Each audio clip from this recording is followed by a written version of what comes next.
ታሪካችን የሚጀምረው ጃፓን ሀገር ውስጥ ካማኩራ በሚባል ተራራ ላይ በሚገኝ አንድ ጥንታዊ ቤተ መቅደስ ውስጥ ሲሆን በዚህ ቅዱስ ስፍራ ላይ አንድ የማፊያ መሪ ከታማኝ ግብረ አበሮቹ ጋር እራቱን የተመገበ እናየዋለን። የማፊያው መሪ እንደ ቤት እንስሳ አላምዶ የሚያሳድገውን ተኩላውን ከሚመገበው ምግብ ላይ የቆረሰ እያበላው ባለበት ቅጽበት በድንገት አንዱ የቅርብ ወታደሩ በታላቅ መጣደፍ ወደ ውስጥ ዘልቆ በመግባት አለቃውን ጠላታችን አንተን ለማጥፋት ብዛት ያለው ሰራዊት ልኮብሃልና ከዚህ ስፍራ በአስቸኳይ መሄድ አለብህ በማለት ያስጠነቅቀዋል። በዚህ ጊዜ አደጋውን ቀድሞ የተረዳው ተኩላው ያለቃውን ጠላቶችን ለመቅጠም ወደ ቤተ መቅደሱ በር በቁጣ መራመድ ይጀምራል። ሆኖም ግን ከተኩላ ፊት ለፊት የነበረው ሰራዊት ሳይሆን የጀግኖች ጀግና የሆነው ካቢር ብቻውን ቆሙ ነበር። ተኩላውም የካቢርን አስፈሪ ግርማ ሞገስና የአይኑን እይታ ባየ ጊዜ ያን ሁሉ ዓመት ተንከባክቦ ያሳደገውን አለቃውን ከርቶ ጭራውን በመቆለፍ ወደ ኋላ ማፈግፈግ ይጀምራል። የማፊያውን መሪ ካቢር ያለምንም ሰራዊት ለብቻው ደፍሮ በመምጣቱ ተገርሞ ማንነቱን ሲጠይቀው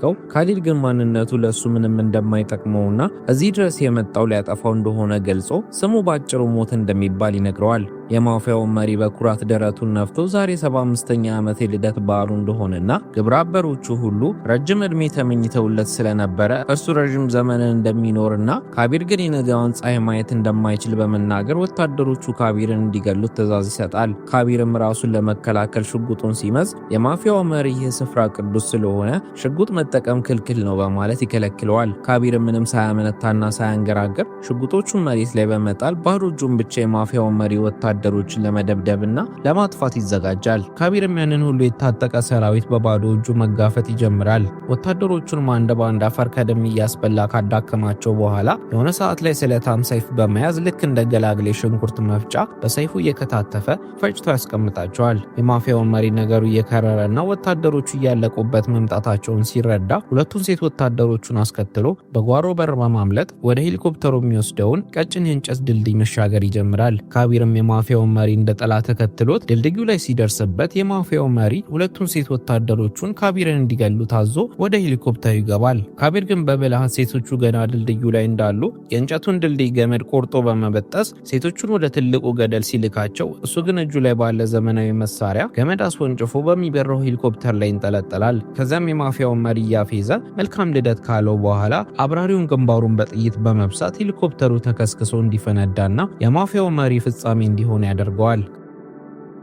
ከዚህ ድልም በኋላ ካቢር ወደ በርሊን በማምራት ቀጣሪውን ሴት ያገኛታል። እሷም በአንድ ዓመት ውስጥ 20 ግድያዎችን በተሳካ ሁኔታ መፈጸም መቻሉ ተአምር መሆኑን በመግለጽ ታደንቀውና ክፍያውን ትሰጠዋለች። በመቀጠልም ካሊ የሚባል ዓለም አቀፍ ድርጅት ለረጅም ጊዜ በቅጥር ነፍስ ገዳይነት ሊቀጥረው እንደሚፈልግ ተናግረዋለች። ካሊድም ሊያገኛቸው ፍቃደኛ እንደሆነ ይነግራትና አለቃው ካቢር ያለበትን ክፍል በመዝጋት ክፍሉን በሚያደነዝዝ ጋዝ ታስሞላውና ካሊድ ራሱን ስቶ ይወድቃል። ትዕይንቱም ይቀየርና ታሪካችን ይህ እንዳየ ወደ አዘጋጀው የሽልማት ፕሮግራም ይወስደናል። በዚያም የሽልማት ፕሮግራም ላይ ኮሎኔል ሱኒልን የምናይ ሲሆን የአየር ኃይል አባል የሆነችው ልጁ ካፊያ ለአየር ኃይሉ ላበረከተችው አስተዋጽኦ የማዕረግ ሽልማት ይሰጣታል። በልጁ ስኬትም እጅግ ደስተኛ የሆነው ሱኒልም ምን ያህል እንዳኮራችው እየገለጸላት አብረው እየጨፈሩ ሳለ በድንገት አንድ የሥራ ስልክ ይደወልለታል። ምንም ያክልም የልጁ ትልቅ ቀን ቢሆንም ግን ሁሌ ህንድ መጀመሪያ የሚል አስተሳሰብ ስላለው ስልኩን ሊያወራ ይሄዳል። ታሪካችንም ወደ ካቢር ይመልሰንና ካቢር አንድ ድብቅና ሚስጥራዊ መጋዘን ውስጥ ራሱን ያገኘዋል። ትንሽም ቆይቶ ካሊ ድርጅት ውስጥ ትልቅ ተጽዕኖ ያላቸውን ሰዎችን በአንድ ጨረራ አማካኝነት ያያቸዋል። ከነዚህም ሰዎች መካከል ህንድን የሚወክለው ሰው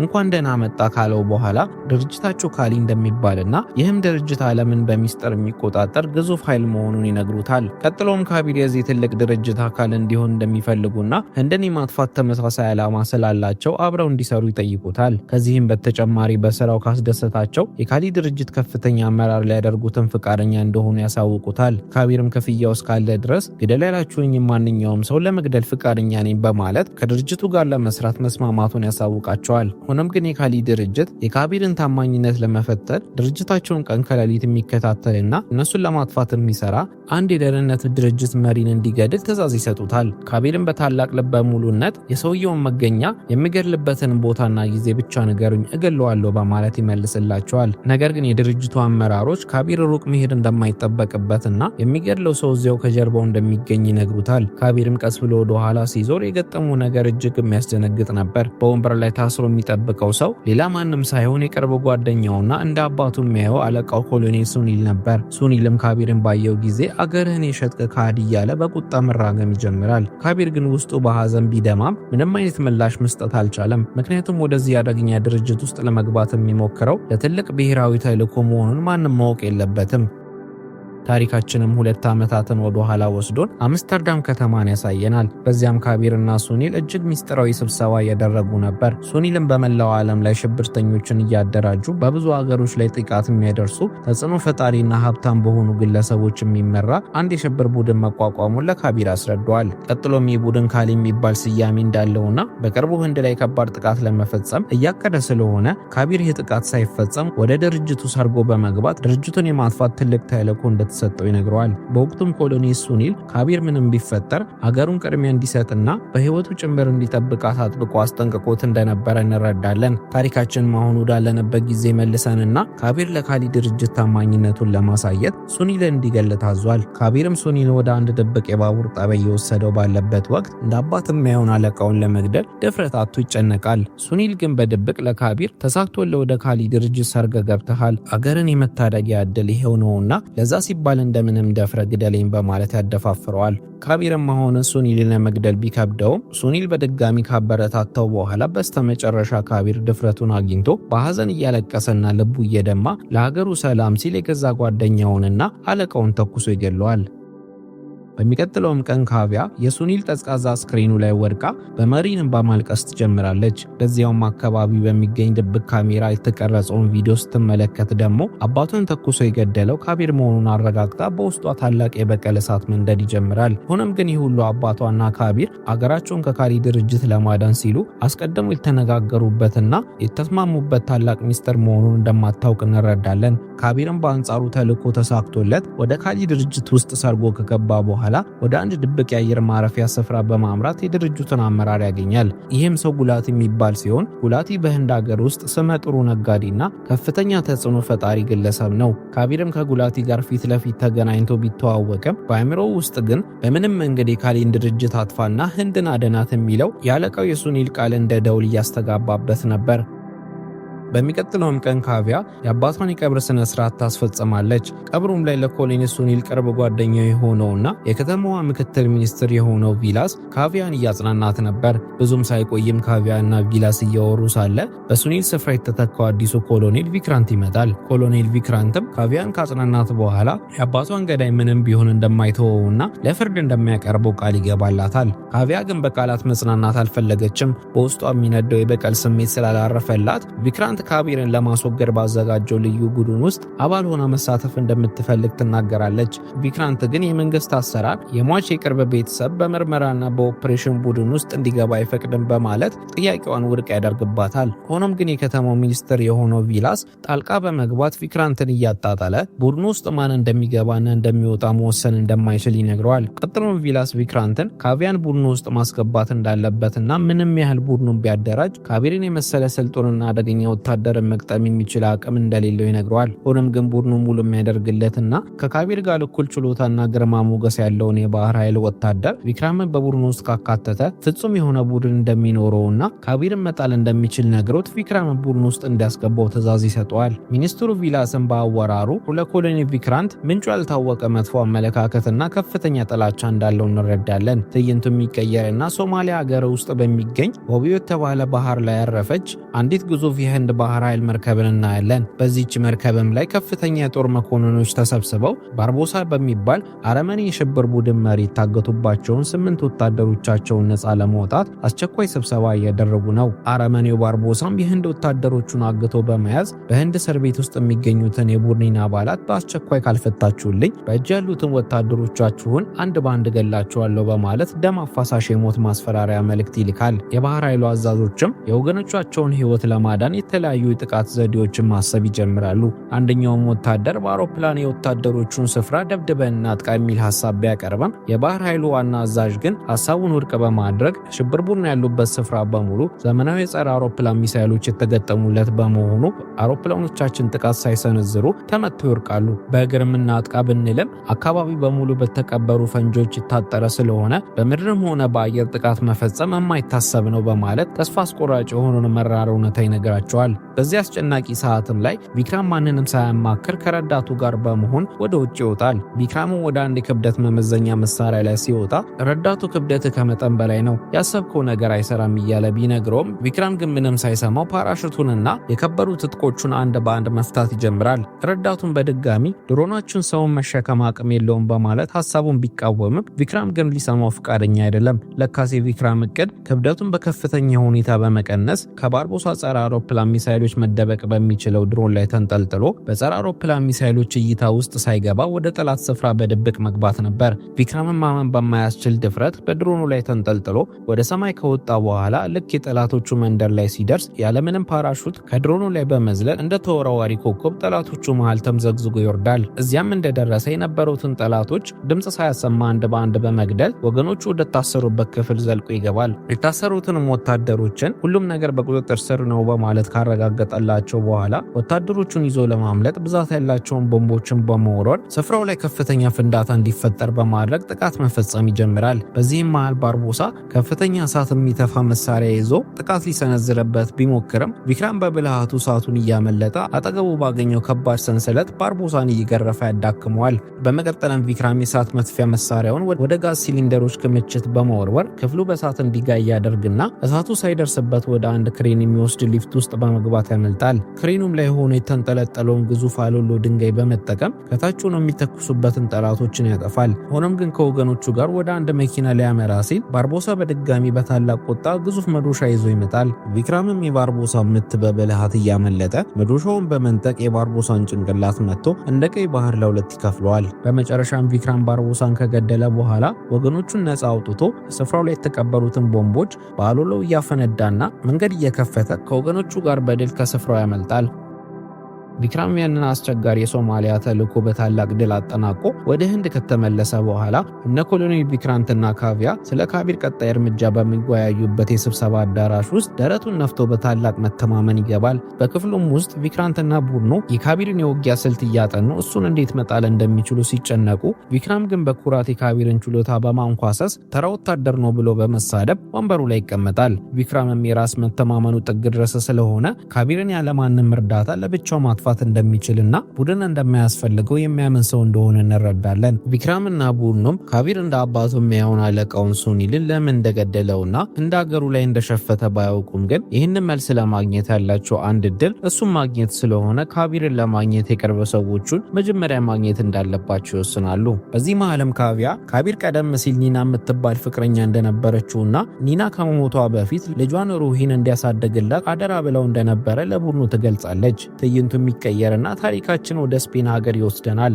በዚያም ሩሂ ከጓደኞቿ ጋር በትምህርታዊ ጉዞ ላይ ያለች ካቢር በድብቅ መልእክት ይልክላትና ልታገኘው ትሄዳለች። ሆኖም ግን ካቢር ቪክራምና ቡድኑ በድብቅ ክትትል እያደረጉባቸው እንደሆነ ፈጽሞ አላወቀም ነበር። ብዙም ሳይቆይ ግን ካቢር ከጉላቲ ክትትል እየተደረገበት እንደሆነና ከአካባቢው በአስቸኳይ መጥፋት እንዳለበት የሚነግር መልእክት ይደርሰዋል። ካቢርም ጊዜ ሳያባክን ሩሂን ከስፍራው እንድትሰወር ነግሯት እርሱ ወደ አንድ ጥንታዊ ቤተክርስቲያን ይገባል። የቪክራምም ሰዎች ተከትለው ወደ ውስጥ ቢገቡ ካቢር በዛ ጨለማ ውስጥ ድምጽ ሳያሰማ አንድ ባንድ የቪክራምን ሰዎችን ማጥፋት ይጀምራል። ጠላቶቹንም ካጠፋ በኋላ ለሩሂ በአቅራቢያዋ ያለ መኪና ሰርቃ እንድትጠብቀውና የሚገናኙበትን ቦታ ይነግራታል። ካቢርም ከቤተክርስቲያኑ ወጥተው ወደ ተባባሉበት ቦታ ላይ ያመራ ሲል ካቢያ ከበስተጀርባው በድንገት መታ ሽጉጧን ትደቀንበታለች። ካቢር ግን እጄን አልሰጥም በማለት በቅጽበት የሽጉጧን ጥይቶችን አራግፎ እጅ ለእጅ ፍልሚያ ውስጥ ይገባሉ። ካቢርም ካቢያን መሬት ላይ ከዘረራት በኋላ ገመድ የሚያስወነጭፈው መሳሪያ መሳሪያ በመጠቀም ከህንፃው ላይ ዘሎ ወደታች ይወርዳል። እዚያም ሩሂ መኪና ሰርቃ እየጠበቀችው ስለነበረ ካቢር መኪና ውስጥ ገብቶ አንድ ላይ ማምለጥ ይጀምራሉ። ሆኖም ግን ቪክራም ከየት መጣ ሳይባል በመኪናው መንገዳቸውን ይዘጋባቸዋል። በስፔን ጠባብ ጎዳናዎች ላይ በቪክራም እና በካቢር መካከል እጅግ አደገኛ የሆነ የመኪና ማሳደድ ይጀምራል። አንድ ትልቅ ድልድይ ላይም ሲደርሱ ካቢር ብልህ ዘዴ በመጠቀም ገመድ ማስወንጨፊያውን መሳሪያ በመጠቀም ድልድዩ መሃል ላይ ገመዱን ወጥሮ ወጥመድ ይሰራል። ቪክራምም ተወጥሮ የነበረውን ገመድ ቢመለከተውም ፍጥነቱ ከፍተኛ ስለነበረ ለማቆም ጊዜ አላገኘም። ገመዱም የመኪናውን የታችኛውን ክፍል ሲይዘው መኪናው በአየር ላይ ተገለባብጦ ከነ ካቢር ፊት ለፊት ተከስክሶ መንገዱን ይዘጋባቸዋል። ካቢርም መኪናውን ወደ ኋላ እየነዳ ሊያመልጥ ሲል ከኋላው ብዛት ያላቸው የፖሊስ መኪኖች መንገዱን ዘግተውበት መሄጃ ያሰጡታል። ቪክራምም ከተከሰከሰ መኪና ውስጥ በደም ተለውሶ ይወጣና መሳሪያውን እነ ካቢር ላይ ደቅኖ ሊተኩስባቸው ሲዘጋጅ ካቢር አንድ የመጨረሻና እጅግ አደገኛ የሆነ ማምለጫ ዘዴ በአእምሮ ይመጣለታል። ካቢርም መኪናውን በፍጥነት እያከነፈ በቀጥታ ወደ ቪክራም ካመራ በኋላ በቅጽበት ወደ ቀኝ በመታጠፍ የድልድዩን ግንብ አፍርሶ ከድልድዩ ስር በሚያልፈው ባቡር ላይ እስከነ መኪናው ይወርዳል። ሆኖም ግን ካቢር መኪናውን ለመቆጣጠር የተቻለውን ነገር ቢያደርግም ግን በሩሂ በኩል ያለው በር በኃይል ተከፍቶ ሩሂ ከመኪናው ተሽቀንጥራ ትወጣና የመኪናውን ቀበቶ ይዛ ትንጠለጠላለች። ካቢርም ሊረዳት ቢሞክርም በሁኔታው መጥፎነት ሊደርስባት አልቻለም። ይህንንም የታዘበው ደፋሮ ቪክራምም እነ ካቢርን ተከትሎ በባቡሩ ላይ በመዝለል ይወርዳል። ባቡሩም የነ ካቢር መኪና በወደቀበት ሰዓት ላይ ጉዳት ደርሶበት ስለነበረ የባቡሩ ፍሬን ሳይሰራ ይቀራል። በዚህም በውስጡ ያሉት ተሳፋሪዎች በሙሉ በታላቅ ጭንቀት ውስጥ ይወርቃሉ። ቪክራምም ወደ መኪናው እየሮጠ ካቢርን ሊይዘው ሲል የሩሂን አደገኛ ሁኔታ ተመልክቶ ካቢርን በመተው ሩሂን በኃይል ጎትቶ ወደ መኪናው ውስጥ ያስገባታል። ሩሂን መኪናው ውስጥ እንደገባች መኪናው በድንገት ተንሸራቶ በባቡሩ ፊት ለፊት እነ ካቢር እንዳሉበት ይወድቅና ባቡሩ መኪናውን እየገፋ ጉዞውን ይቀጥላል። በዚህ ሁሉ ውጥረትም መሃል ካቢር ከርቀት አንድ ጠባብ ዋሻ ሲመለከት መኪናው ከዋሻው መግቢያ አንጻር ሰፊ ስለሆነ ታላቅ አደጋ እንደሚከሰት ተረድቶ ማምለጫ ዘዴ መፈለግ ይጀምራል። ቪክራምም አደጋው መቃረቡን ተረድቶ እነ ካቢርን ማሳደሩን በማቆም የተሳፋሪዎቹን ሕይወት ለማዳን ይወስናል። ተሳፋሪዎቹም ያሉበትን ክፍሎች ከባቡሩ ሞተር በመለየት የብዙ ሰዎችን ሕይወት ይታደጋል። ካቢርና ሩሂም ያላቸው ብቸኛ አማራጭ ከባቡሩ ግራና ቀኝ ወደሚታየው ወንዝ ውስጥ መዝለል ብቻ ስለነበረ ዘለው ወንዝ ውስጥ በመግባት ሕይወታቸውን ያተርፋሉ። የባቡሩ ሞተር ያለበትን ክፍል ዋሻው ውስጥ እንደገባም ከባድ ፍንዳታ ተከስቶ ይጋያል።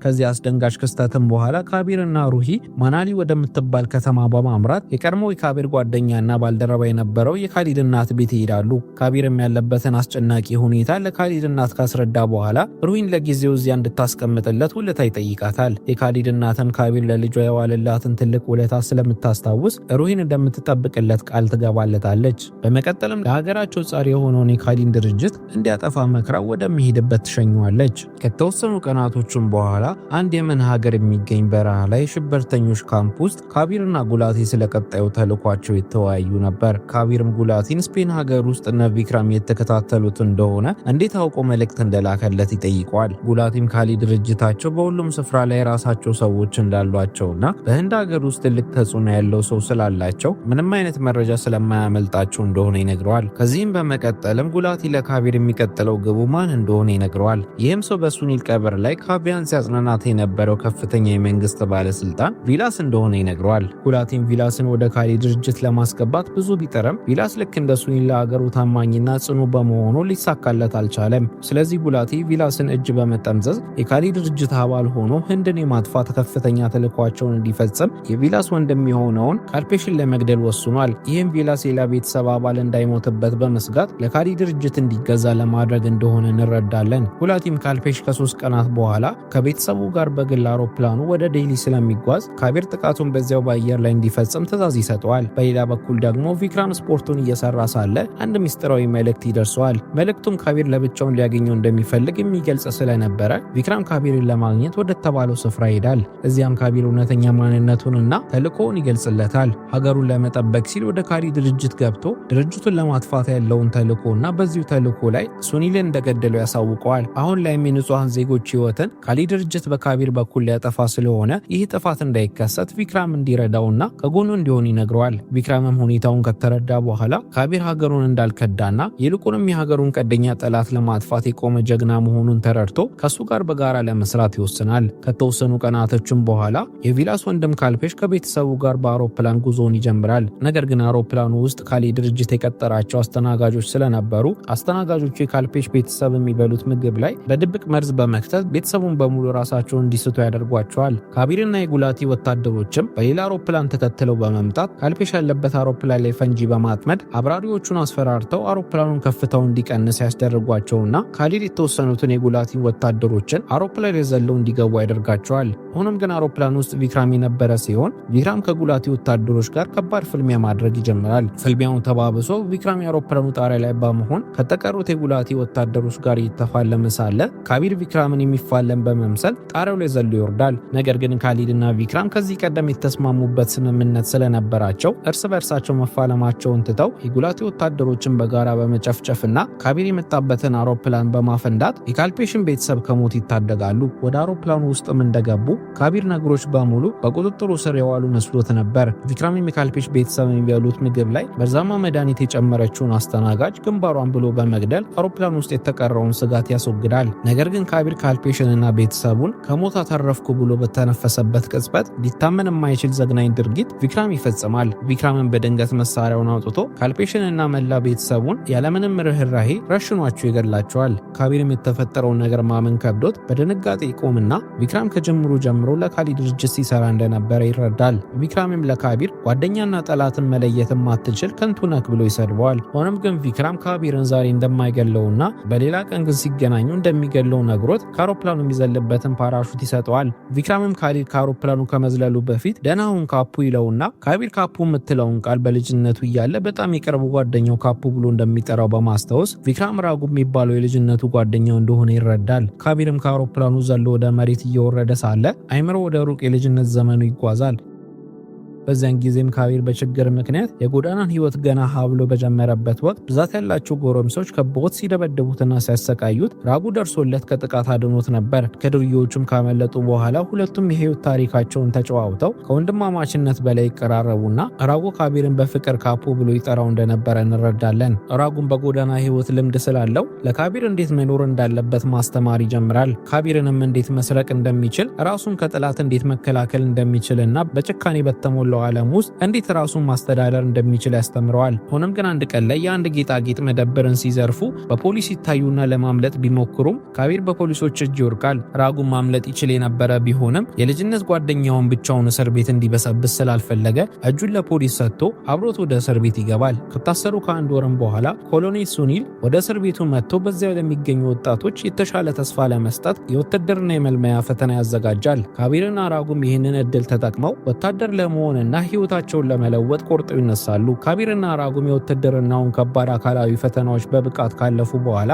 የመጨረሻውና ወሳኙ የቃለ መጠይቅ ፈተና ላይ ይደርሳሉ። በፈተናውም ወቅት ሱኒል ራጉን አገርህን ከጠላት እንዴት ትታደጋለህ ብሎ ሲጠይቀው ራጉ በውስጡ ያለውን ጭካኔ በሚያሳይ መልኩ ማንኛውም አረመናዊ መንገድ በመጠቀም ጠላቶችን እደመስሳለሁ የሚል ምላሽ ይሰጣል። በአንጻሩ ካቢር ግን ብስለት የተሞላባቸውንና በብልሃት የታጀቡ መልሶችን በመስጠት የሱኒልን ልብ ሙሉ በሙሉ መግዛት ይችላል። በመጨረሻ ኮሎኔል ሱኒል ሁሉንም እጩዎችን ሰብስበው ፈተናውን ማለፍ የቻሉት 2 ልጆች ብቻ መሆናቸውን ይገልጻል። አንደኛው ልጅ ካቢር መሆኑ ሲታወቅ ራጉ ሁለተኛው ልጅ እኔ ነኝ ብሎ በታላቅ ተስፋ ቢጠብቅም ሱኒል ግን የሌላን ልጅ ስም በመጥራቱ የራጉ ልብ ክፉኛ ይሰበራል። ራጉን በብስጭት ለውትድርናው በቂ ችሎታ እንዳለው ቢከራከርም ሱኒል ግን ራጉ ገና ብዙ መታረም ያለባቸው ጸባዮች እንዳሉትና ለጊዜው ብቁ እንዳልሆነ ይነግረዋል። ሱኒልም ራጉን ዳግም ለመወዳደር ከፈለግ ከ6 ወር በኋላ ተመልሼ ስለምመጣ ተዘጋጅ ተጠብቀኝ በማለት ሌላ እድል እንዳለው ይነግረዋል። ካቢርም ጓደኛውን ራጉን ለማጽናናት ቢሞክርም ራጉ ግን በንዴት ተሞልቶ ዛሬኑ ከዚህ እስር ቤት አመልጠን እንደ ድሮአችን እየሰረቀን እንኖራለን በማለት ከእስር ቤቱ እንዲያመልጡ ሐሳብ ያመልጣል። ካቢር ግን ዘላለማቸውን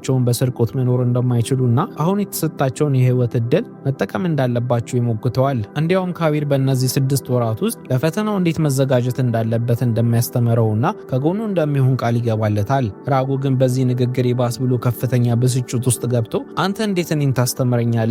እንደ ውሻ ጎዳና ላይ ወድቃ አንስቼ ጎዳናን ህይወት ያስተማርኩ እኔ ነኝ። አሁን አንድ ተራ ወታደር ስላሞገሰ ከኔ በላይ የሆንክ መሰለህ በማለት በታላቅ ንቀት ይጮህበታል። ካቢርም የጓደኛው ንግግር ቢጎዳውም ተረጋግቶ በህይወታችን የምንጓዝባቸውን መንገዶችን እኔም የመምረጥ መብት አለኝ፣ ለዛ እኔ ይህንን መንገድ መርጫለሁ፣ አንተም ብትመርጠው ይሻላል በማለት ይመክረዋል። ራጉ ግን የካቢርን ምክር ከምንም ሳይቆጥረው ጓደኛዬ ስለሆንክ ብቻ እስር ቤት ብቻ እንዳትቸገር ብዬ አብሬ በመታሰር ጸጥቶኛል በማለት በቁጭት ከነገረው በኋላ እየሮጠ የእስር ቤቱን ግንብ ይዘለዋል። ከአጥሩም በሌላኛው በኩል ሆኖ ካቢርም ምንም ቢሆን ከሀገሬ በፊት ራሴን አስቀድማለሁ፣ አንድ ቀን ደግሞ ህንድን እመራታለሁ ብሎ ቃል ገብቶለት ከአካባቢው ይሰወራል።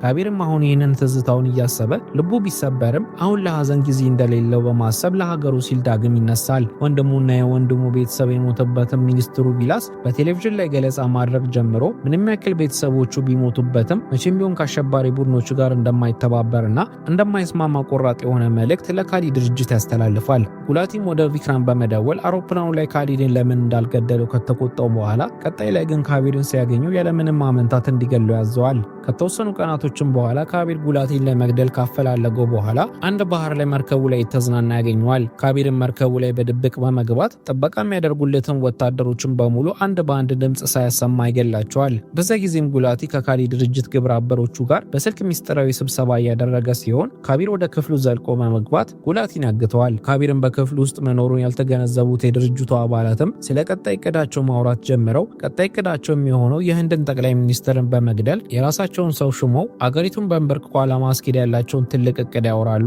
ካቢርም ይህንን ሲሰማ ራሱን ለድርጅቱ አባላቶች በመግለጥ እኔ በህይወት እስካለው ድረስ ጠቅላይ ሚኒስትሩን አትነኩም፣ እያንዳንዳችሁን ከተደበቃችሁበት ፈልጌ እገላችኋለሁ በማለት ያስፈራራቸዋል። ቀጥሎም ካቢር ጉላቲን እየደበደበ ሁለት አማራጮች እንዳሉት ይነግረዋል። አንደኛውም አማራጭ በውርደት መሞት ሲሆን ሁለተኛውና የተሻለው አማራጭ ደግሞ የካሊን ድርጅት ሴራ እነማን እንደሆኑ የት እንደሚደበቁና የጠቅላይ ሚኒስትሩን ግድያ እንዴት እንዳቀዱት ለህንድ የደህንነት አባላት በዝርዝር መናዘዝ ነው። ሁለተኛውንም አማራጭ ከወሰደ ምናልባት የህግ ከለላ አግኝቶ አነስተኛ የእስር ጊዜ እንደሚያገኝ ይነግረዋል። ሆኖም ግን ካቢር ጉላቲን እያስጨነቀ ባለበት ቅጽበት በድንገት የተተኮሰ ጥይት ካቢርን ክንዱን መጥቶት በከባድ ህመም እንዲወርቅ ያደርገዋል። ይህንንም ጥይት የተኮሰው ሌላ ማንም ሳይሆን የልጅነት ጓደኛውና አሁን ተቀናቃኙ ራጉ ወይንም ቪክራም ነበር። ቪክራምም ከሄሊኮፕተሩ ሲወርድ ጉላቲ ልብ ተሰምቶ ቶሎ ብሎ ካቢርን እንዲገለው ያዘዋል። ሆኖም ግን ቪክራም ካቢርን መግደል ትቶ ለጉላቲ ስለ ልጅነታቸው ታሪክ ማውራት ይጀምራል። ቪክራምን በቁጭት ተሞልቶ በልጅነታቸው ጊዜ ካቢርን እንዴት ተንከባክቦ እንዳሳደገው ራሱን መከላከል እንዲችል እንዴት እንዳሰለጠነውና ዛሬ ላለበት ደረጃ እንዴት እንዳበቃው መተረክ ይጀምራል። ምንም ያህልም ብቃቱን ባስተምረውም ዓለም ግን የሚያከብረውና ቦታ የሚሰጠው ለአስተማሪው ለእኔ ሳይሆን ለተማሪው ለካቢር ነው በማለት በውስጡ የቆየውን ቅናት ይዘረግፈዋል። ጉላቲም ቪክራምን ተረቱን ትቶ ስራውን እንዲጨርስ በድጋሚ ቢያዘውም ቪክራም ግን ይበልጥ ይበሳጫል። ቪክራምም ለጉላቲ እኔ ለድርጅታችሁ ብዙ ዓመታትን ሳገለግል የቆየሁም ቢሆንም እናንተ ግን የድርጅቱ ትልቅ አመራር የመሆን እድል የሰጣችሁት ለእኔ ሳይሆን ገና ትላንት ለተቀላቀላችሁ ለካቢር ነው በማለት ይወቅሰዋል። ጉላቲም ሁኔታውን ለማለስለስና ለማስረዳት ቢሞክርም ቪክራም ግን ጊዜ አልሰጠውም። ከእንግዲህ አንተ ስልጣን ለእኔ ይገባኛል በማለት ጉላቲን ግንባሩን በጥይት መጥቶት ይገለዋል። እዚህ ጋርም ታሪካችን የቪክራምን አደገኛ ሴራ መግለጥ ጀምሮ ቪክራም ካቢርን በአውሮፕላን የመግደል እድል ኖሮት የነበረ ቢሆንም ግን ሌላ ቀን እገልሃለሁ ብሎ የተወው በምክንያት እንደሆነ እንረዳለን። ቪክራምም እቅዱ ካቢርና ጉላቲ የሚገናኙበትን ቀን ጠብቆ ጉላቲን በመግደል የግድያውን ወንጀል በካቢር ላይ ለማሳበም ነበር። ጉላቲም ከሞተ በኋላ በድርጅት ውስጥ የሚፈጠረውን ከፍተኛ የስልጣን ቦታ ቪክራም በመያዝ ካሊ የተባለውን ግዙፍ የሽብር ድርጅት በበላይነት ለመምራትና ፊቷን ያዘሮችበትን ሀገሩን ህንድን ሙሉ በሙሉ ለማጥፋት እንደቆረጠ እንረዳለን። ቪክራምም የእስር ቤቱን ግንብ ዘሎ ካመለጠ በኋላ ለ20 ዓመታት ሙሉ የቪክራም ጥላ ከልሎት እንደነበረና ሁልጊዜም ካቢር ብልሁና ታማኝ ወታደር ሲባል ቪክራም ግን በስተጀርባ በካቢር ጥላ ተሸፍኖ የተረሳ ሰው መሆኑን ይነግረዋል። አሁን ግን ዘመኑ ተቀይሮ ከእንግዲህ ጥላው ውስጥ የሚኖረው ካቢር እንደሆነና ቪክራም በአንድ እጁ ዓለምን የሚቆጣጠረውን የካሊን ድርጅት ሲመራ በሌላኛው እጁ ደግሞ መላ ህንድን እንደሚቆጣጠር በመዛት ሽጉጡን ወደ ካቢር ይደቅነዋል። ሆኖም ግን ቪክራም ሁልጊዜ ከጠላቶቹ አንድ እርምጃ የቀደመ ስለሆነ ካቢር አስቀድሞ በመርከቡ ላይ የጠመደውን ቦምብ በከፍተኛ ድምፅ ያፈነደዋል። መርከቧን በሳትና በጭስ ስትዋጥ የተፈጠረውን ትርምስ በመጠቀም ካቢር በፈጣን ትንሽዬ ጀልባ ያመልጣል። ቪክራም ግን በቀላሉ እጅ የሚሰጥ ስላልነበረ ወዲያውኑ ለካሊ ድርጅት አባላት ስልክ በመደወል ካቢር ጉላቲን ገሎ እያመለጠ ነው የሚል የሐሰት መረጃ በማስተላለፍ ጥቃት እንዲሰነዘርበት ትዕዛዝ ይሰጣል። ካቢርን በባህሩ ላይ በጀልባው እያመለጠ ሳለ የካሊ ድርጅት ሄሊኮፕተር ደርሶበት ከባድ ተኩስ ይከፍትበታል። በዚህ አስቸጋሪ ሰዓትም ካቢር ብልሃቱን በመጠቀም በአቅራቢያው በሚገኝ ግዙፍ ክሬን ላይ ፈንጂ በመወርወር ፈንጂው ሲፈነዳ ክሬኑ ተፈንቅሎ በሚበረው ሄሊኮፕተር ላይ እንዲወድቅ ያደርጋል። ሄሊኮፕተሩም ተመቶ በታላቅ እሳት ቢጋይም ቪክራም ግን ልክ እንደ አውሬ በእሳቱ ፍንዳታ መካከል በሌላ ጀልባ ተምዘግዝጎ በመውጣት ካቢርን ማሳደድ ይጀምራል። በሁለቱ የልጅነት ጓደኞችም መካከል በውቅያኖሱ ላይ አስገራሚ ፍጥነት ያለው ማሳደድ ይጀምራል። ቪክራምን በከፍተኛ ፍጥነት ተቃርቦ ካቢርን ሊይዘው ጥቂት ሲቀረው ካቢር በእጁ ሰዓት ላይ ያለውን መቆጣጠሪያ ተጭኖ አዝሎት የነበረውን ፓራሹት በቅጽበት ይዘረጋዋል። በነፋሱም ግፊት ካቢር ወደ ሰማይ የተሳበ በመውጣት ከአካባቢው ያመልጣል። ቪክራምም ይህን ውርደት ከተከናነበ በኋላ የወታደርነቱን ማስክ በመልበስ ወደ ህንድ በመሄድ ከቪክራንት ቡድን ጋር ስብሰባ ያደርጋል። ከቡድኑም ጋር መርከቡ ላይ ስለ ጉላቲ መሞትና መርከቡ ላይ ስላገኙት መረጃዎች አውርተው ከጨረሱ በኋላ ቪክራንት ለቪክራም ከተወሰኑ ቀናቶች በኋላ ጠቅላይ ሚኒስትሩ ለትልቅ ስብሰባ ወደ ዳቮስ ከተማ ስለሚጓዙ ጠቅላይ ሚኒስትሩን የመጠበቅ ተልዕኮ ተሰጥቶካል ይለዋል። ካቪያም መርከቡ ላይ የተገኙትን ማስረጃዎችን ስትመረምር የካቢርን ቀለበት ታገኛለች። ይህ ቀለበትም ካቪያን 15 ዓመታትን ወደ ኋላ ወስዷት ካቢርና ካቪያ የፍቅር ግንኙነት እንደነበራቸው እንረዳለን። በዚያን ጊዜ ሁለቱ በጥልቅ ፍቅር ውስጥ የነበሩ ሲሆን ካቪያ ለካቢር ቀለበት በመስጠት የጋብቻ ጥያቄ ታቀርብለታለች። ሆኖም ግን ካቪያ ምንም ያህል ቢወዳትም የወታደርነት ህይወቱ አደገኛ መሆኑንና በማንኛውም ቅጽበት ሊሞት እንደሚችል በማሰብ የእሷን ህይወት አደጋ ላይ ላለመጣል ሲል ወታደር ስለሆንኩና በማንኛውም ጊዜ ስለመሞት ትዳር መመስረት አልችልም በማለት ጥያቄውን ውድቅ አድርጎት ቀለበቱን ሊመልስላት ይሞክራል። ካቪያም ባገኘችው ምላሽ ልቧ ክፉኛ ተሰብሮ ቀለበቱን እንደማትቀበለውና እሱ ጋር እንዲቀመጥ ነግረው ይለያያሉ። ካቪያም ይህንኑ ቀለበት መርከቡ ላይ ስታገኘው ካቢር መልእክት እያስተላለፈላት እንደሆነ ትረዳለች። ካቢርም ሆነ ብሎ ቀለበቱን ያስቀመጠው እሷን ለማግኘት እንደሆነ ስለገባት ቀጥታ ወደ ስፔን በመጓዝ ከ15 ዓመት በፊት በተለያዩበት ስፍራ ላይ በመሄድ እንደገመተችውም ካቢር እዛ ስፍራ ላይ እየጠበቃት ነበር። ካቢርም የተፈጠረውን ነገር በሙሉ በማስረዳት አባቷን ሱኒልን የገደለው በክፋት ሳይሆን አባቷ ራሱ ሀገሩን ከካሊ ድርጅት ጥፋት ለመታደግ ሲል የሰጠውን የመጨረሻውንና የጀግንነት ትዕዛዝን አክብሮ እንደሆነ ይነግራታል። ካቪያም አባቷ ሱኒል ምን ያህል አገሩ ራሱን የሚሰዋ ታላቅ ሰው እንደነበረ ስለምታውቅ የካቢርን ድርጊት በሙሉ ልብ ትደግፋለች። ካቪያም አባቷ ለሀገሩ የከፈለው መስዋዕትነት ከንቱ ሆኖ እንዲቀርባት ስለማትፈልግ ከካቢር ጋር ለመቆም ቃል ትገባለች። ቀጥላም ጊዜ ማባከን እንደሌለባቸውና የካሊን ጠቅላይ ሚኒስትሩን የመግደል እቅድን ማፍረስ ስላለባቸው ወደ ዳቮስ ከተማ አመርተው ቪክራምን ማስቆም እንዳለባቸው ነግረው ካሊን ለማቆም ይተባበራሉ።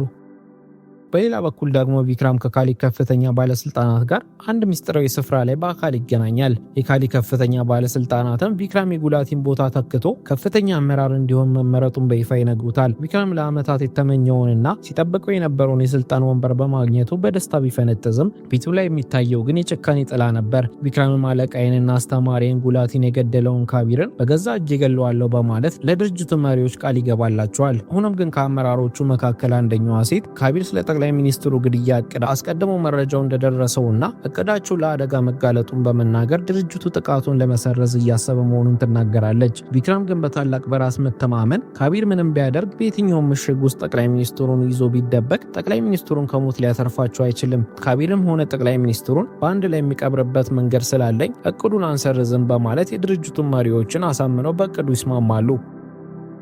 ማታም ላይ ካቪያ ለምክትል ሚኒስትሩ ለቪላ ስልክ በመደወል ካቢር ከሷ ጋር እንደሆነና ካሊ ድርጅት ጠቅላይ ሚኒስትሩ ላይ ሊያደርሱት ያሰቡትን አደጋ በመናገር በአካል መገናኘት እንዳለባቸው ተነግሯለች። ቪላስም የሁኔታውን ክብደት በመረዳት ካቪያና ካቢርን ለማግኘት በድብቅ የሚገናኙበትን ስፍራ በመናገር ካቪያና ካቢር ስፍራው ላይ ይደርሳሉ። ሆኖም ግን ስፍራው ላይ ቪላስ የሌለ ሲሆን ይልቁንም ስፍራው ላይ ያገኙት በዘመናዊ መሳሪያ የታጠቁና ማንነታቸው ያልታወቁ የገዳይ ቡድኖች ናቸው። ካቢርና ካቪያም የደረሰባቸውን ከባድ ጥቃት የተከላከሉ ሕይወታቸውን ለማዳን ይታገላሉ።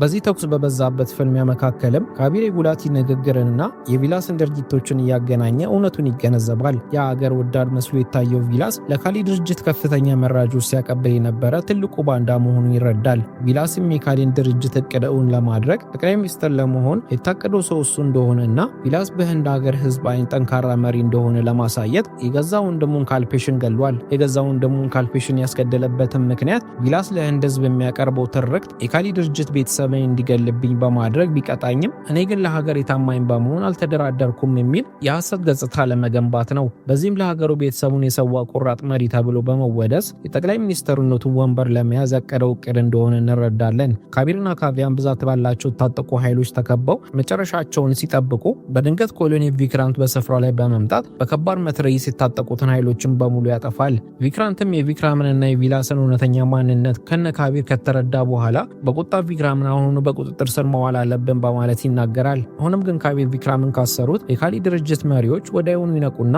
እንደ ጭስ ተነው ይጠፉብናል።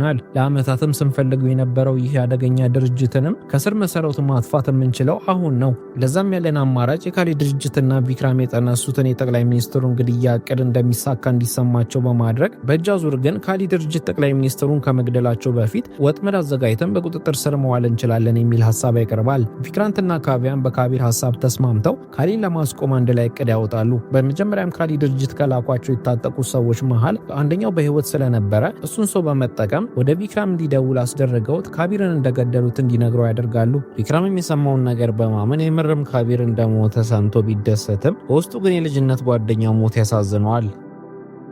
በማግስቱም የጠቅላይ ሚኒስትሩ አውሮፕላን በዳቮስ ከተማ ያርፋል። ቪክራምም የጠበቃ ቡድኑ አባል ሆኖ ጠቅላይ ሚኒስትሩን የመግደያ አመቺ ጊዜ ሲጠባበቅ ቪክራንት በድንገት መጥቶ ትዕዛዙ እንደተቀየረና ቪክራም አሁን ምክትል ሚኒስትሩን ቪላስ እንዲጠብቅ ይነግረዋል። ቪክራምም በቪክራንት ሐሳብ ባይስማማም ያለቃው ትዕዛዝ ስለሆነ ሳይወድ በግዱ ቪላስን ለመጠበቅ ይገደዳል። ቪክራምም ከምክትል ሚኒስትሩ ቪላስ ጋር ከተገናኙ በኋላ ቪላስ ጠቅላይ ሚኒስትሩን ለመግደል ያቀዱት እቅድ በመክሸፉ ተናዱ ሳለ በድንገት ቪላስ ግንባሩን በስናይፐር ጥይት ተመቶ በቪክራም ፊት ይወድቃል። ጥይቱንም የተኮሰው ካቢር ሲሆን ካቢር ወደ ቪክራም በመደወል ሁልጊዜ ካንተ በአንድ እርምጃ ቀድማለሁ በማለት ቪክራምን ደረቱ ላይ በጥይት ይመተዋል። የቪክራምንም ስቃይ ለመጨመር ካቢር ወሳኝ አካሉን ቦታ ሳይመታው ይቀርና ዋነኛውን የግድያውን ጥይት ካሊ እንዲያሳርፍበት እንደተወው ይነግረዋል። ከዚህም ክስተት በኋላ ቪክራንት ጋዜጠኞችን ሰብስቦ ስለተፈጠረው ክስተት መግለጫ መስጠት ይጀምራል። ቪክራንትም ምክትል ሚኒስትሩ ቪላስ በድንገተኛ ጥቃት እንደተገደለና አስክሬኑ ከጠቅላይ ሚኒስትሩ ጋር ወደ ህንድ እንደሚመለስ በይፋ ይናገራል። ይህ በእንዲህ እንዳለም ቪክራም ከደረሰበት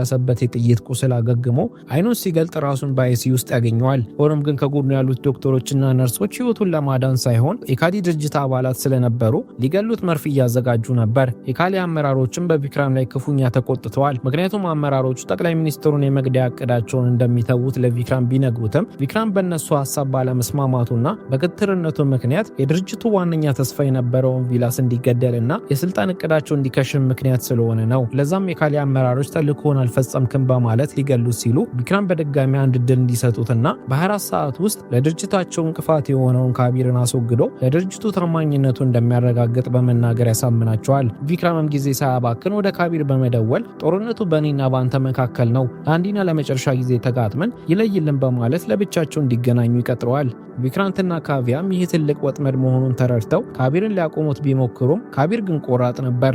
ስለ ካሊ አመራሮች መገኛና ማንነት መረጃ ያለው ቪክራም ብቻ ስለሆነ ይህንን ፍልሚያ ማድረግ አለብኝ በማለት ያስረዳቸዋል። በመጨረሻም ካቢር ለቪክራንትና ለካቪያ እናንተ ጠቅላይ ሚኒስትሩን በሰላም ወደ ህንድ መመለስ ላይ ትኩረት አድርጉ ብሎ ነግሯቸው ከልጅነት ጓደኛው ከቪክራም ጋር ወደ ተቀጣጠሩበት በረዷማ ዋሻ ብቻውን ያመራል። ካቢርና ቪክራምን በዚያ በረዷማ ጭር ባለ ስፍራ ፊት ለፊት ይፋጠጣሉ። ካቢርም ምንም ጊዜ ሳያባክን የካሊ ድርጅት የቀጣዩ እቅድ ምንድን ነው? ምን እያሰባችሁ ነው? በማለት በጥብቅ ይጠይቀዋል። ቪክራም ግን በፊቱ ላይ ሰይጣናዊ ፈገግታ እያሳየ እጁ ላይ የነበረውን ታብሌት አውጥቶ አንድ የቀጥታ ስርጭት እንዲመለከት ይሰጠዋል። በስርጭቱ ላይም የሚታየው ጠቅላይ ሚኒስትሩ ወደ አውሮፕላኑ ሲሳፈሩ ሲሉ በዙሪያቸው የነበሩትና ህይወታቸውን ይጠብቃሉ ተብሎ የታመኑት ጥበቃዎች በድንገት መሳሪያዎቻቸውን ወደ እሳቸው አዙረው ጥቃት ሲሰነዝሩ ነበር። ስፍራው ላይም የነበሩት ቪክራንትና ካቪያ ጠቅላይ ሚኒስትሩን ከዚህ ጥይት ናዳ ለመታደግና ጥቃቱን ለማክሸፍ ህይወታቸውን ሰጥተው መዋጋት ይጀምራሉ። ቪክራምም የጠቅላይ ሚኒስትሩ ገዳይ መጨረሻውን እስከሚያገኝ ድረስ እኛ የተገናኘንበትን ምክንያት እንጨርስ በማለት ፍልሚያቸውን ይጀምራሉ።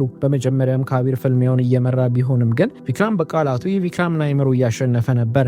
ቪክራምም ካቢር ራሱን እንዲወቅስ ወደ እሱ የሚቀርቡት ሁሉ መጨረሻቸው ሞት እንደሆነ በመጥቀስ የኒናን የካሊድንና የሱኒልን ሞት በእሱ እጅ እንደሆነ በመናገር ሊጎዳ ይሞክሯል። ቪክራምም እንዳሰቡኝ ቃላቶች የካቢርን ልብ ወቅተውት የጥፋተኝነት ስሜት ውስጥ እንዲገባ አድርገውት አካሉን ያደክሙታል። ቪክራምም የካቢርን መዳከም ሲመለከት አጋጣሚውን በመጠቀም ካቢርን ክፉኛ መምታትና መጉዳት ይጀምራል። ካቢርም እንደምንም ብሎ ሐሳቡን በመሰብሰብ ራሱን በመከላከል ቪክራም ላይ ከባድና ተከታታይ ምቶችን ማሳረፍ ይጀምራል። ካቢርም ቪክራምን በኃይል ሲመታው ቪክራምን በበኩሉ ያለውን የመጨረሻ ጉልበት ተጠቅሞ ምቱን ለመመከት ይሞክራል። ጥቂትም ከተፋለሙ በኋላ ግን የሁለቱም ሰውነት በከፍተኛ ሁኔታ ዝሎ ትንፋሻቸው የተቆራረጠ ሁለቱም ተዳክመው መሬት ላይ ይወድቃሉ። ሁሉ ደግሞ ቪክራንትና ካቪያ እንደምንም ብለው ጠቅላይ ሚኒስትሩን ከሞት ታደገው ወደ ህንድ ለመብረር ወደ አውሮፕላኑ ውስጥ ያመራሉ። እነ ቪክራንትም ለካቢር ጠቅላይ ሚኒስትሩ ላይ የተደረገባቸው ጥቃት እንደከሸፈና ወደ ህንድ ሀገር ሊመለሱ እንደሆነ ይነግሩታል። ካቢርም ይህንን ዜና በመስማቱ ደስተኛ ቢሆንም ግን ቪክራምን ሲመለከተው ቪክራም ሰይጣናዊ ፈገግታ ፈገግ እያለ ስለነበረ ካቢር ቪክራም ጠቅላይ ሚኒስትሩን ለመግደል ሌላ እቅድ እንዳለው ይረዳል። ለዛም በአስቸኳይ ለነ ቪክራንት ሌላም አደጋ ሊኖር እንደሚችል በመናገር እንዲጠነቀቁ ይነግራቸዋል። ቪክራንትም አውሮፕላን ውስጥ ያሉት ጠባቂዎች አስተናጋጆችና ፓይሎቶችንም ጭምር የካዲ ድርጅት አባል እንዳልሆኑ ምንም ዋስትና ስለሌለው ሁሉንም አውሮፕላኑ ላይ የተሳፈሩትን ሰዎችን ከፓይሎቶቹም ጭምር ከአውሮፕላኑ እንዲወርዱ ያዛል። አውሮፕላኑንም የአየር ኃይል ወታደር የሆነችውንና በበረራ የተካነችውን ካቪያ እንድታበራ ያዛታል። ካቢርና ቪክራም ፍልሚያቸውን ማድረጋቸውን ቀጥለው ፍልሚያውን ካቢር መምራት ይጀምራል። ካቢር ቪክራም ላይ አንድ ሹል የሆነ በረዶ ሆዱ ላይ ይሰካበታል። በዚህም ምክንያት ቪክራም ተዳክሞ መሬት ላይ ሲወድቅ ካቢር ጓደኛውን በመጉዳቱ ተሰጽቶ ለጓደኛው ያለውን ፍቅር ይገልጽለታል። ቪክራምም ትንፋሹ የተቆራረጠም ቢሆን ለካቢር ያለውን የጓደኝነት ፍቅሩን ይገልጽለትና ካቢር ጊዜው እንዳረፈደና አሁንም ቢሆን ቪክራም ሱኒል እንዲሆኑ የተመኘው ለሀገሩ ታማኝና ጀግና ወታደር መሆን እንደሚችል ይነግረዋል። ቪክራምን በጓደኛው በካቢር ቃላቶች ተገዝቶ ከመሞቱ በፊት የመጨረሻውን መልካም ነገር ለማድረግ ይወስንና በአውሮፕላን ውስጥ የተደበቀውን እውነተኛ አደጋ ይነግረዋል። በአውሮፕላን ውስጥ የነበረው እውነተኛ አደጋ የቪላስ ሬሳ ሳጥን ሲሆን ቪክራም ከዚህ ቀደም ቪክራንት ለጋዜጠኞች መግለጫ ሲሰጥ የቪላስ ሬሳ ሳጥን ከጠቅላይ ሚኒስትሩ ጋር ወደ ህንድ ሀገር እንደሚመለስ ሰምቶ ስለነበረ እድሉን በመጠቀም የቪላስ ሬሳ ውስጥ ብዛት ያላቸውን ፈንጂዎችን ቀብሮ ነበር። ሆኖም ግን ይህ ጥፋት ከመከሰቱ በፊት ቪክራም እውነቱን ስለተናገረ ቪክራንት ወደ ቪላስ ሬሳ ሳጥን ሄዶ የሬሳ ሳጥኑን ከአውሮፕላኑ ይወረውረዋል። የሬሳ ሳጥኑም ከአውሮፕላኑ ላይ እንደወጣ በአየር ላይ ያለ በከፍተኛ ፍንዳታ ይፈነዳና ጠቅላይ ሚኒስትሩ ከሞት ይተርፋሉ። ሆኖም ግን ጠቅላይ ሚኒስትሩ ላይ የታቀደ ሌላ ግድያ ሙከራ ባይኖርም ግን በበረዶማ ዋሻ ውስጥ ከባድ ሀዘን ሰፍኗል። ቪክራምም ይህንን እውነት ከተናገረ በኋላ በጓደኛው እጅ ላይ ሞቶ ስለነበረ ቪክራም የጓደኛውን ሬሳ በመሸከም ልቡ ክፉኛ ተጎድቶ ከዋሻው ይወጣል። ከቀናቱም በኋላ ቪክራንት በሀገር አቀፍ ደረጃ አንድ ትልቅ መግለጫ ይሰጣል። መግለጫውም ላይ በዳቮስ ከተማ ላይ ጠቅላይ ሚኒስትሩ ላይ ሊደረግ የታሰበው የግድያ ሙከራ በአስተማማኝ ሁኔታ መክሸፉንና ከዚህ ሁሉ ሴራ በስተጀርባም የነበረው የሀገራቸው ታማኝ ወታደር የነበረው ካቢር መሆኑን ይገልጻል። ካቢርን ታማኝነቱን አጉድሎ ኮሎኔል ሱኒልን፣ ምክትል ሚኒስትሩን ቪላስንና የሀገሪቱ ድንቅ የደህንነት አባል የሆነውን ቪክራምን በመግደል በታሪክ የማይታለፍ ክህደት መፈጸሙን ይናገራል። ሀገሪቱም ካቢርን በቁጥጥር ስር ለመዋል የሚረዳትን ማንኛውም መረጃ በከፍተኛ ጉጉት እንደምትጠብቅና በአሁኑ ሰዓት ላይ ካቢር ቁጥር አንድ የሀገር ጠላት ተብሎ መመዝገቡን በይፋ ይናገራል። ሆኖም ግን በዚህ መግለጫ በስተጀርባ ጥልቅና ረቂቅ የሆነ የመንግስት ሚስጥር ተደብቆ ነበር። ቪክራንትም ካቢር አገሩን እንዳልከዳ እንዲያውም ህይወቱን አደጋ ላይ ጥሎ ጠቅላይ ሚኒስትሩን እንዳዳነ በሚገባ ያውቃል። ለዛም ካቢርን ከሃዲ ብሎ የሰየመበት ድብቅ ምክንያት ለወደፊቱ ለሀገሪቷ ደህንነት ሲባል የተቀየሰ ታላቅ ስልት ሲሆን እንደ ካሊ ያሉ ዓለም አቀፍ የሽብር ድርጅቶች አገሪቱን ለማጥፋት ዘውትር እንደ ካቢር ያሉ ብቁና አደገኛ ሀገራቸውን የከዱ ስልጡን ገዳዮችን ይፈልጋሉ። ካቢርን በመንግስት ዘንድ እንደ ጠላት መታየቱ እነዚህ ድርጅቶች ያለምንም ጥርጣሬ በደስታ ካቢርን እንዲቀበሉትና በከፍተኛ የኃላፊነት ቦታ እንዲመድቡት ያደርጋቸዋል። ለዛም ካቢር ለህንድ ሀገር እንደ ግለሰብ ሳይሆን እንደ አንድ የማይታወቅ የጥፋት መሳሪያ ሆኖ ወደ ጠላት ምሽግ በመግባት ለህንድ ሀገር ጸር የሆኑትን የሽብር ድርጅቶችን በውስጥ ሆኖ እንደ ካንሰር እንዲበሰብሱና ከስር መሰረታቸው እንዲፈራርሱ ማድረግ ይችላል። ይህም ከተከሰተ ከ9 ወራቶችም በኋላ ካቢር ራሻ ውስጥ የካዲ ድርጅት አባላትን እያደነ የመጀመሪያውን ሰው ሊገድል ሲል አንድ ያልተጠበቀ ሰው ከጎኑ ይቆማል። እሱም ሰው ቪክራም ሲሆን ቪክራም በረዶማ ዋሻው ውስጥ እንዳልሞተና ከደረሰበት ከባድ ጉዳት አገግሞ ለካቢር ደጋፊ ሆኖ ቆሟል። ቪክራምና ካቢርም ጓደኝነታቸውን በማደስ ዳግም ተቀላቅለው የማይበገር ጥምረት በመፍጠር በዓለም ዙሪያ ያሉትን የካሊ ድርጅት አመራሮችን አንድ በአንድ እየለቀሙ ማጥፋት ይጀምራሉ። የካሊን ድርጅትንም ከስር መሰረቱ ደምስሰው ከጨረሱ በኋላ በአንድ ጭር ባለ መንገድ ላይ ቆመው የመጨረሻ ንግግራቸውን ያደርጋሉ። ታሪካቸውም እዚህ ጋር እንደማያበቃና እንደ ካሊ አይነት አደገኛ ድርጅቶች ዳግም ብቅ ሲሉ ድርጅቶቹን ከስር መሰረታቸው እንደሚያጠፏቸው በመነጋገር ለጊዜው የራሳቸውን መንገድ በመምረጥ ሞተር ሳይክላቸውን ነርተው ሲለያዩ እያየን ታሪካችን ያልቃል።